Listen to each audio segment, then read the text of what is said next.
Texas Task Force One mobilizing just within hours to specialize in the structural collapses at Ground Zero. Our Aaron Heft met with the team who was there to discuss the moment they knew our nation's history had forever changed.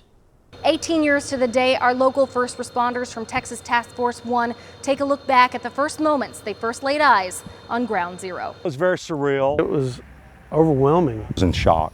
On this morning, nearly 2 decades ago, members of Texas Task Force One were training for structural collapses with FEMA. I was actually in a class right in that building right over there. It was then pagers and phones began to buzz. Hey, you need to turn on your TV and look. It's very overwhelming to think that now we're getting into it, and here we are training for it. Within hours, the force was mobilized to support our nation's safety. We flew into McGuire Air Force Base, got vetted by the FBI to even be on the scene, and we couldn't really wrap our head around it. A week after the second tower's collapse, their bus crossed the bridge into Manhattan. All the smoke and the lights in the background. The dust, I should say, was covering the sun. Nobody said a word. Identified as a rapid intervention team, they began their multi-week recovery incentive. I lost track of days.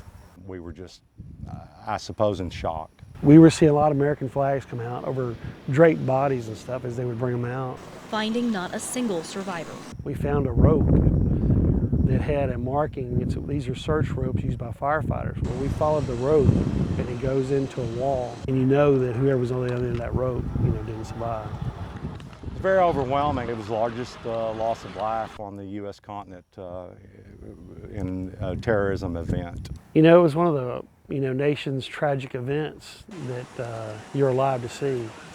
I wasn't alive to see Pearl Harbor, but yet I see this.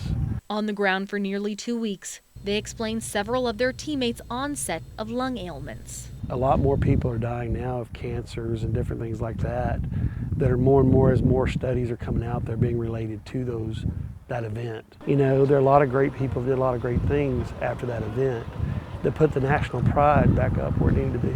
With the mass casualty experienced on this very day, we still as an American public lose many first responders daily to Ground Zero, to cancer, different conditions, and disabilities. Our hearts remain with those affected. In College Station, Aaron Heft, 25 News. Well, spending a total of 216 hours searching the remains of the Twin Towers, Texas Task Force One, a FEMA-associated group, returned home from that deployment. It was the force's first federal deployment since joining efforts with the Federal Emergency Management Agency.